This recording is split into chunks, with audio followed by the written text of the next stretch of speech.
You won't be joining the family trip because it's not fun when there are other people around. But hey, I might bring you a souvenir if I remember, said my mother-in-law cheerfully on the phone. I was supposed to go on the trip with my in-laws and husband, but I got left behind. Since we got married, my mother-in-law, who really loves her son, never misses a chance to make a sarcastic comment or nag me to stay home. This is becoming a problem. When I told her about it, my mother-in-law just laughed, almost like she was making fun of me. Is that a problem? Too bad for you. Consider it a punishment for not listening to my advice. And then she hung up, saying it's not my problem but yours, right? I'm Jessica, a 30-year-old working housewife. I handle household chores and work part-time at the local supermarket. I've been married to my husband, Mike, for 3 years now. We met while working at the same company, though in different departments. We used to chat a lot on the same floor even before we started dating. Our connection deepened during a year-end party at the office. Despite being in different departments, I ended up sitting next to Mike. Since we were already close, our conversation flowed naturally. Mike excused himself to the bathroom at one point, and I was left listening to the lively chatter of the group next to us. Suddenly, a tipsy boss from another department began bothering me, insisting I drink more. Feeling unsure about how to handle it, Mike returned from the bathroom just in time. He saw what was happening, calmly placed his hands on the boss's shoulders, and guided him away to another table. After a bit, Mike came back to our table alone and asked, "That guy really can't handle his alcohol, can he? Are you okay?" That moment made me see Mike in a new light, and I decided to confess my feelings first, which led to our relationship. Things went smoothly from there, and we got married 3 years ago. Even though we don't have kids yet, our married life is strong. But there's one issue bothering me. My mother-in-law, with whom we currently live. Mike and I reside in his parents' house. Initially, we lived in an apartment, but it got affected by a fire in the neighboring unit, and our place got flooded during the firefighting effort. Having no other option, we had to evacuate since the apartment was uninhabitable. Unsure of where to go during the repairs, Mike's mother suggested, "Why don't you two stay at our place?" Grateful for the offer, we decided to live with Mike's parents. The trouble began after we moved in. Though she occasionally made snide comments even before, I tolerated them due to her deep love for Mike. However, her nagging intensified after we started living together. For example, one weekend, it happened as I was enjoying a cup of coffee in the living room after finishing all the housework. My mother-in-law returned home and immediately started bustling around the house. Then she came up to me and said, "Jessica, your cleaning is too sloppy. You need to spend more time on it and show some gratitude for your hard-working husband. As his wife, it's your duty to support him. I can't believe you can't even do this much. You're failing as a wife." I thought, here we go again, as these were almost daily comments. It seemed the only reason she allowed us to live together was to be with her son Mike again, and my presence as a wife was probably nothing more than an annoyance to her. Mike intervened, saying, "Please don't be so hard on Jessica." Well, there is some truth to what you're saying. Even if she's working part-time, slacking off on housework isn't good.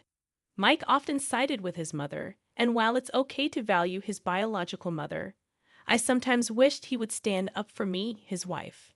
In truth, I never intended to neglect household chores. Even working 4 days a week, I always managed our family's chores, even if just for a short time. This commitment held true even when I wasn't feeling well. Contrastingly, my mother-in-law, despite being a housewife, enjoys herself outside almost every day. Since we started living together, I haven't witnessed her doing any household chores. However, given that we're residing in her house, I can't openly express my dissatisfaction. In this awkward situation, I simply kept my patience. Then one day, something unexpected occurred. Mike proposed that we go on a trip, just the two of us. How about a spa resort next month? The busy season is over, and I need to take some annual leave. If I'm going to relax, I thought it would be nice to go somewhere peaceful. A spa sounds fantastic. I haven't scheduled any work shifts for next month, so I can take time off. After discussing details, we decided on a 2-day spa trip in the middle of the next month. Since we planned to go on a weekday, we anticipated a quiet and leisurely time. I was thrilled and couldn't contain my excitement. Whenever I had a moment, I gathered information about our destination. Just as we were considering booking our stay, my mother-in-law made an unexpected statement. "Jessica, I heard you're going on a trip with Mike. Why didn't you tell me?" "Well, honestly, I was afraid you might insist on joining if you knew. But I couldn't say that." As I stumbled for words, my mother-in-law sighed in frustration. Then she voiced exactly what I feared. "Next month is my husband's and my anniversary. I'd love to celebrate with a family trip. A luxurious hotel would be perfect." Like a child throwing a tantrum, my mother-in-law expressed her desire to go on the trip. Of course, I have no interest in going on a trip with my mother-in-law. But this time, Mike and I were considering going by ourselves. "How about we plan to go together next time?" I tried to be accommodating in my response, but my mother-in-law wouldn't relent, insisting it's not the same if it's not for our anniversary celebration. In my mind, I thought she should go with her husband for their anniversary celebration. Just as I was about to express that, Mike walked in from work. "Mike, welcome home. I was just discussing the trip with Jessica." "Oh, I can't wait." My mother-in-law, already excited, began sharing her wishes, and Mike seemed to be in agreement with her. I wondered who spilled the beans about the trip, and it probably was Mike the way things were unfolding. Catching my gaze, Mike appeared a bit uneasy. "Mom is really looking forward to it, so let's postpone our trip for another time. It'll be even more enjoyable if we all go together." By the way Mike was talking, it seemed he had already decided we were all going on the trip. Then my father-in-law chimed in, saying, "A vacation, huh? Sounds like fun." With that, it became impossible for me to decline the trip with the 4 of us. "All right, next time it's just going to be the 2 of us. Promise." Reluctantly, I agreed, and Mike gave me a relieved look. I wasn't entirely satisfied, but there was nothing I could do about it at this point. At the very least, I decided I would take charge of choosing the sightseeing spots and local dishes we wanted to experience. So I assumed the responsibility of making all the hotel reservations and planning the sightseeing schedule. Since my mother-in-law dislikes handling such preparations, my suggestions were accepted without any issues. The day of the trip arrived, and I had packed everything, including clothes, the day before. The plan was to wake up an hour before departure, have a relaxed breakfast, and then leave the house. I awoke to the sound of my alarm clock and stretched out, realizing Mike, who should have been beside me, was absent. Assuming he might be up and preparing, I headed to the living room. However, he wasn't there, nor in the bathroom, kitchen, or by the front door. Even my mother-in-law and father-in-law were nowhere to be seen. Could it be? With a sinking feeling, I dialed Mike's cell phone, but the call didn't connect. Calling my mother-in-law's phone next, she answered promptly. "Oh, Jessica dear, what's up?" "Mike can't answer right now. He's driving." "Where are the 3 of you?" I asked, and my mother-in-law responded casually. "Isn't it obvious? We're on a family vacation. We can't enjoy it with an outsider around, so you'll have to stay home. If we remember, we might even bring you a souvenir." I heard my mother-in-law's triumphant voice over the phone. "Stay at home? That's going to be a problem." At my words, my mother-in-law laughed scornfully. "Is that a problem? Poor you, just consider it punishment for not heeding my advice." With that, she abruptly hung up. I covered my face with both hands and shook my shoulders. Yet what escaped my mouth wasn't a sob, but a hearty laugh. They better enjoy their journey. I'm sure they'll regret leaving me behind. The sound of my alarm clock woke me up, and I stretched out, expecting to find Mike beside me. However, he was nowhere to be seen. Thinking he might have already gotten up and started preparing, I made my way to the living room. To my surprise, Mike wasn't there, and he wasn't in the bathroom, kitchen, or by the front door either. Even my mother-in-law and father-in-law were mysteriously absent. A sinking feeling crept over me. I dialed Mike's cell phone, but the call didn't connect. Trying my mother-in-law's phone next, she answered promptly. "Oh, Jessica dear, what's up?" "Mike can't answer right now. He's driving." "Where are the three of you?" I asked, and my mother-in-law responded nonchalantly. "Isn't it obvious? We're on a family vacation. We can't enjoy it with an outsider around, so you'll have to stay home. If we remember, we might even bring you a souvenir." My mother-in-law's triumphant voice echoed over the phone. "Stay at home? That's going to be a problem." I retorted, and she scoffed. "Is that a problem? Poor you, just consider it punishment for not listening to my advice." With that, she abruptly hung up. I covered my face with both hands and shook my shoulders. But instead of tears, hearty laughter escaped my lips. They better enjoy their journey. I'm sure they'll regret leaving me behind. Swiftly, I accessed a hotel booking site and secured a reservation at a lavish hotel in the tourist spot scheduled for today. Additionally, I booked a table at a restaurant for a delightful solo dinner experience. After a quick attire change and applying makeup, I had breakfast, thinking, all right, time to have fun. Grabbing my luggage, I hopped on the train. Armed with researched tourist spots I longed to explore, I embarked on a solo trip with a clear goal in mind. It's a small tourist spot, so there's a chance I might encounter Mike and the in-laws, but I'm unfazed. After all, they're the ones at fault. As these thoughts crossed my mind, the train arrived at its destination. From here on, I would let go of concerns about my mother-in-law and Mike, focusing on relishing the experience to the fullest. With this mindset, I ventured into a charming boutique, savored tea in a trendy cafe, and interacted with the locals, thoroughly enjoying my solo adventure. As night fell, it was time to check in. The hotel I had chosen ranked among the top luxury establishments in the area. I felt the need for a drastic change to rejuvenate myself. Walking through the automatic hotel doors towards the check-in counter, a woman's loud voice caught my attention. "Why can't we stay here? We're willing to pay." Upon closer inspection, I realized it was my mother-in-law causing the commotion.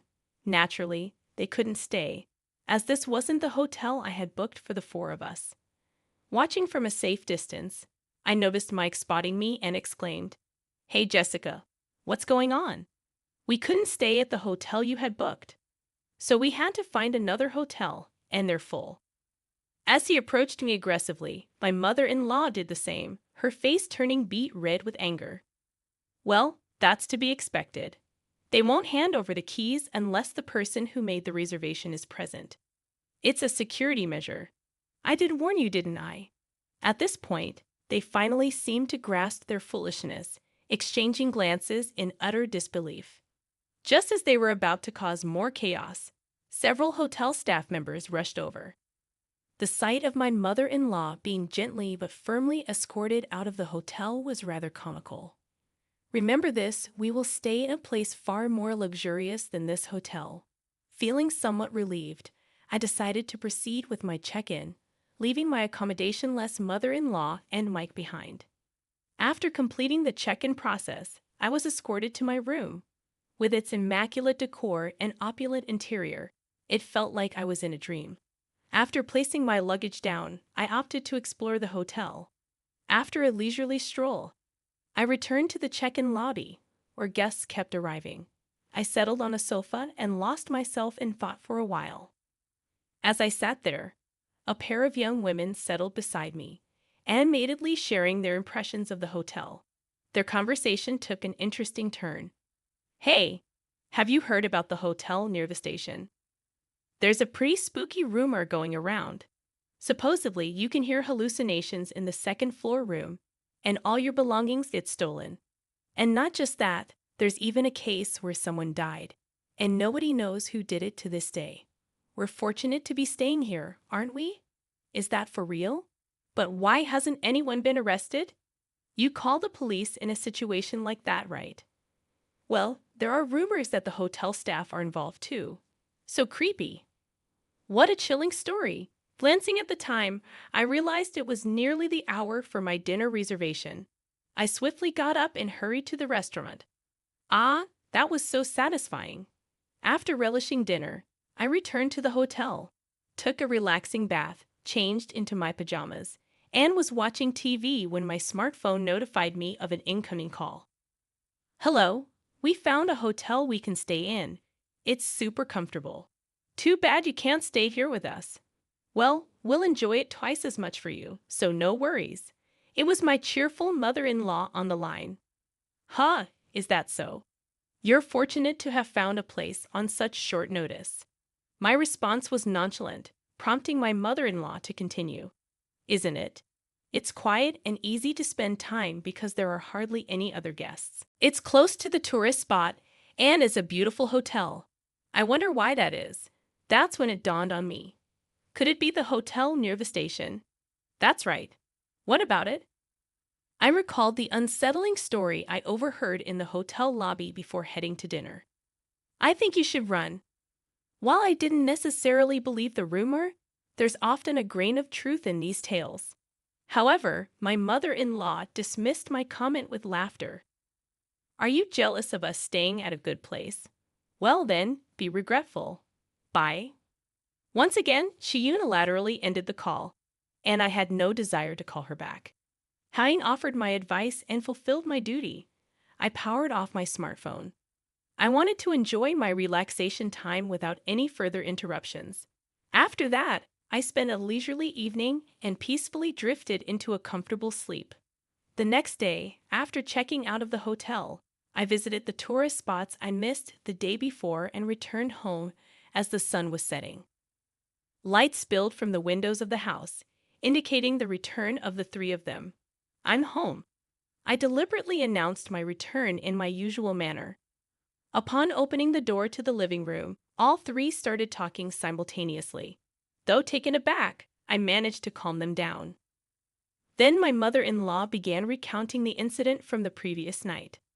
After the three had gone to sleep, there were rustling sounds, and my mother-in-law reported hearing someone entering the room. Paralyzed by fear, she quietly stayed in bed as the intruder seemed to wander around the room for about 10 minutes before departing silently.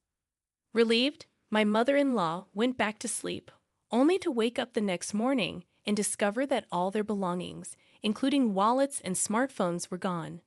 The only items left were the coin pouch and key holder that Mike had placed in his jacket's inside pocket. In a state of panic, they reported the incident to the hotel staff, only to be coldly told, "Please pay for the room at least," without any effort to involve the police. Faced with this dilemma, the distressed trio used the remaining coins in Mike's possession to make a call from a public phone to a nearby relative, seeking assistance. Fortunately, the relative arrived promptly, covering the hotel charges and ensuring their safe return home. While they mentioned intentions to report the incident to the police soon, their frustration turned towards me.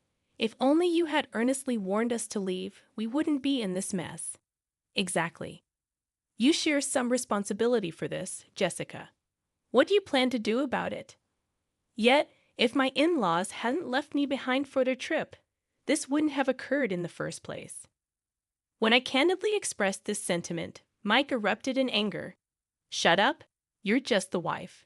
Don't get cheeky. We're getting a divorce. I can't put up with you anymore. I was too stunned to respond.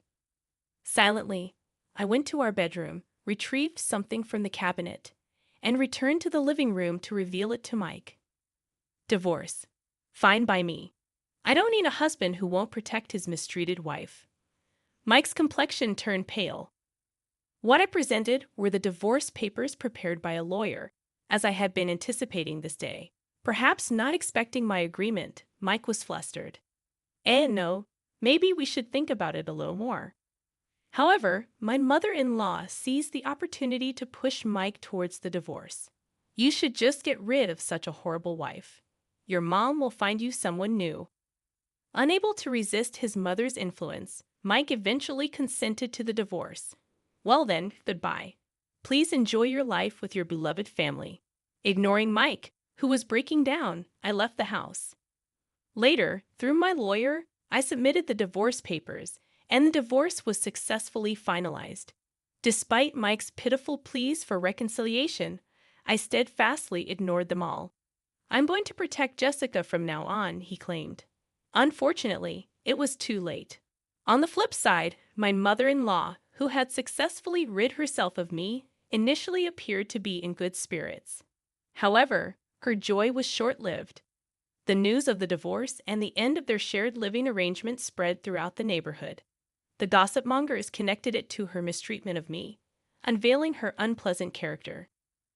People in the community began pointing fingers at her, and the prospect of finding a new wife for Mike seemed to lose its urgency.